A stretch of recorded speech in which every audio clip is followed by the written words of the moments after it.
Sintayong sebagai pelatih kepala bersama dengan Federasi Sepak Bola Indonesia atau PSSI akan menambah amunisi, kekuatan bagi tim nasional Indonesia. Tidak tanggung-tanggung, ini akan jauh lebih bagus dibandingkan materi atau skuad yang dibawa STY ke Qatar. Itu yang membuat Philippe Troussier dan pasukannya kini dilanda dengan kecemasan, dan mereka ini seperti takut melihat bagaimana Indonesia akan menaturalisasi lagi beberapa pemain untuk khusus menghadapi Vietnam. Ya, pemain-pemain tersebut adalah Tom Haye di gelandang dan juga Ragnar Oratmangun di lini serang, karena ketahui bahwa lini serang kita kurang begitu oke, tetapi kita perlu tambah hanya Rafael Struijk yang ada di sana. Nah, kemudian ada lagi Nathan Cho yang tinggal diambil sumpah, tapi Nathan Cho bermain di belakang, tapi khusus dengan Jai Ises ini sudah diambil sumpah, sudah oke. Mereka juga menaruh perhatian yang luar biasa dengan kehadiran Jai Ises, berarti lini belakang kita akan semakin kuat di jantung pertahanan. Karena ketika sebelum ada Jai Ises kan tahu ada Jordi Amat di sana, ada Yassin Hapner yang bisa bermain dengan sangat baik menghadapi Vietnam. Ya, ada Rido yang bermain, bahkan kita masih punya Elkan Bagot. Ya, kalau kita bertanding, dan ini yang membuat mereka rasa khawatir untuk bisa menembus pertahanan kita aja terasa sulit. Nah, di Piala Asia kemarin kan terlihat sekali kita clean sheet dan mereka tidak mampu untuk membuat peluang-peluang terbaik di depan gawang Hernando Ari karena begitu kuatnya Jordi dan juga bermain dengan Yassin Hapner di sana, sangat kuat ya kalau bisa dilihat di sini. Kemudian ada Sandi yang ditarik bermain lebih ke dalam, ini juga bagus ya. Dan STY punya berbagai opsi untuk menghadapi Vietnam. Sekarang dengan ketambahan Jai Ises, wajar kalau Vietnam itu merasa ya ada gentar melawan Indonesia. Ya, apalagi kalau bermain di Jakarta, mereka sudah ingatkan, ini di stadion utama di Gelora Bung Karno berbeda sekali. Atmosfernya luar biasa untuk bisa menekan habis pasukan Troussier ini. Kehadiran Jai Ises, kemudian ada Tom Haye yang bermain di Heerenveen dengan cara bermain, visi bermain bola yang sangat bagus. Dia bisa mengatur ritme permainan tim nasional Indonesia dengan sangat baik. Apalagi kalau di sana misalnya Justin didorong lebih ke depan, bermain dengan Ivar Jenner. Tentunya lini tengah, lini yang paling vital ini sangat kuat. Dan ini yang ditakutkan Vietnam, karena Jai kemungkinan besar akan bermain di belakang. Kalau tetap kalah juga. Iya, kalau tetap kalah juga kan masalahnya kita memang. Berarti kita harus sadar level kita di mana. Salah satu kritik saya adalah yang sesumbar kita sudah level Asia siapa? Kan Sinteyong. Cek digitalnya lagi daripada Toel ngarang, cek jejak digital. Yang sesumbar kita level Asia itu Sinteyong. Begitu dia nggak dapat AFF, kemudian apa media sosial bilangnya Piala Ciki kan? Piala Ciki. Orang sepak bola nggak bilang kayak begitu. Piala Ciki pun kita nggak pernah dapat selama berapa? 91 ke kemarin 2022. Lama. Lalu kemudian sesumbar kita sudah level Asia, begitu lolos Piala Asia. Ya udah kita tagih. Kalau Anda merasa sudah level Asia, kita tagih. Saya tagih. Level Asia yang mana? Ternyata parkir bus lawan Irak 1-3, parkir bus lawan Jepang 1-3, 0-4 lawan Australia. Gitu loh.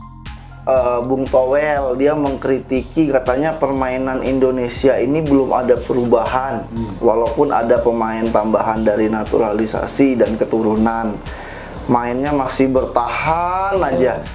Kalau saya nggak begitu. Nah, kalau coach gimana menurut coach?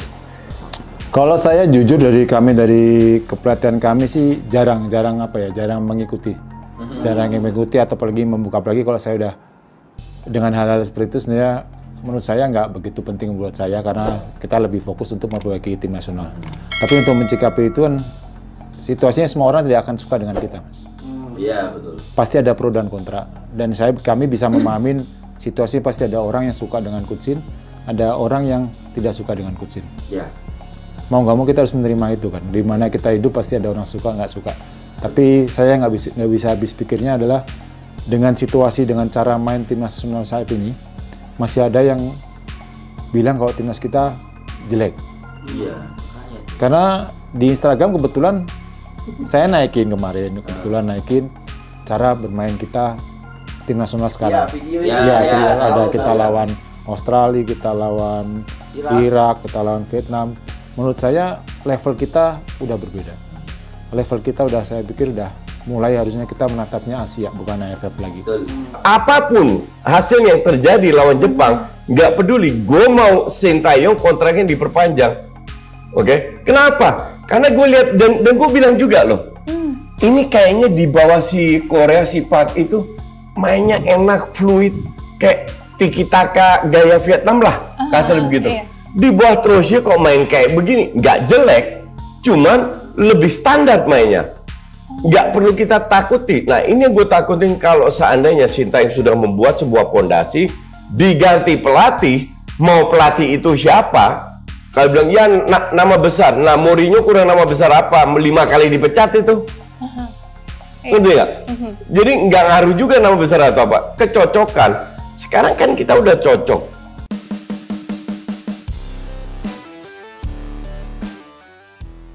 Asisten pelatih Timnas Indonesia, Nova Arianto, buka suara terkait kritik yang terus muncul untuk pemain skuad Garuda. Pasukan Sintayong baru saja melangkah ke babak 16 besar Piala Asia 2023. Hasil ini cukup positif karena butuh waktu lama agar skuad Garuda bisa kembali bertarung di kawasan Asia. Namun, kritik tajam terus muncul dan menilai bahwa Indonesia masih belum mencapai hasil maksimal. Nova Arianto menjelaskan, dari sisi tim kepelatihan Timnas tidak terlalu mengikuti perkembangan di media sosial. Menurutnya, mereka memilih fokus bekerja dan tidak memikirkan kritik negatif yang hadir.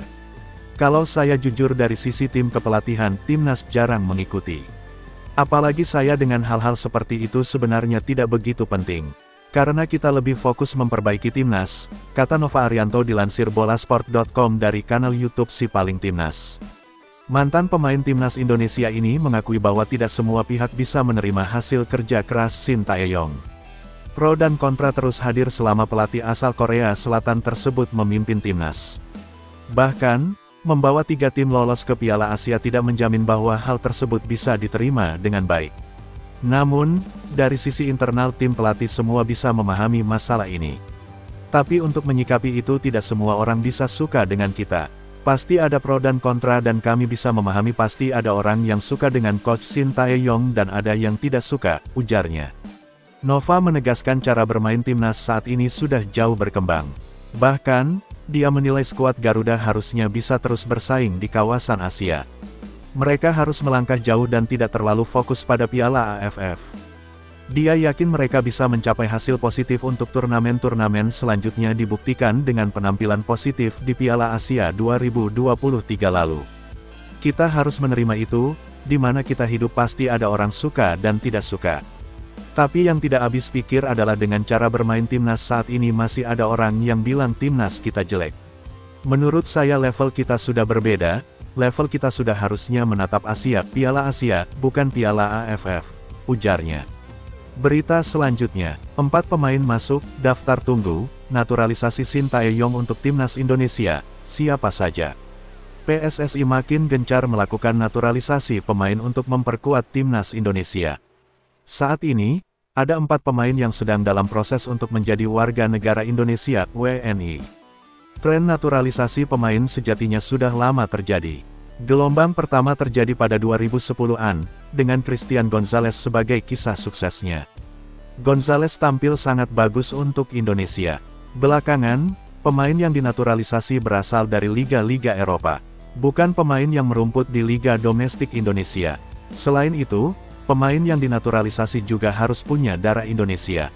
Setelah Sandy Walsh, Sain Patinama, Ivar Jenner, dan Rafael Sturridge, ada 4 nama yang bakal diproyeksikan untuk jadi bagian dari Timnas Indonesia. Siapa saja pemain tersebut? Simak di bawah ini ya Bolaneters. 1. Nathan Chuaon. Musim lalu, Nathan Chuaon bermain cukup apik bersama Excelsior di Eredivisie. Dia memainkan 29 laga dan mencetak 1 gol.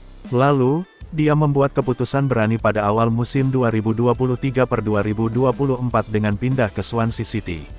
Sejauh ini, Nathan Chuaon masih belum mendapat menit bermain di Swansea City.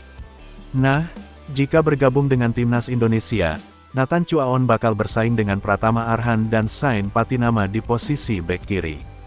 2. Jay Izes. Jay Izes kini membela Venezia di Serie B Italia. Performanya cukup bagus dengan 9 kali bermain hingga pekan ke-13.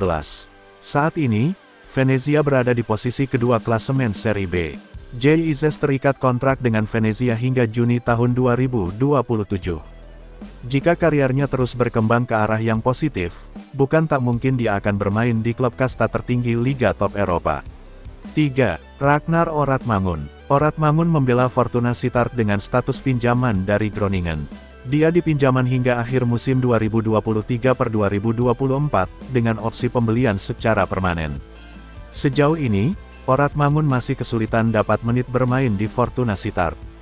Dia dimainkan pada 7 laga Eredivisie, semuanya sebagai pengganti.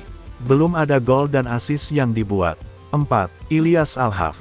Kisah Ilyas Alhaf, calon pemain naturalisasi timnas Indonesia yang ternyata neneknya asli Surakarta akan diulas oleh Okezone.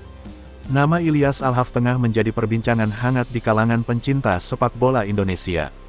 Pasalnya, pemain yang memiliki darah keturunan Maroko dan Indonesia itu dikabarkan akan segera menjalani proses naturalisasi. Ilyas Alhaf siap memperkuat lini serang skuad Garuda. Nama Ilyas Alhaf pertama kali mencuat saat dirinya kedapatan membawa bendera Indonesia dalam perayaan tim Almere City yang promosi ke Eredivisie atau kasta teratas Liga Belanda. Ilyas Alhaf merupakan bagian penting dari kesuksesan tim tersebut hingga promosi.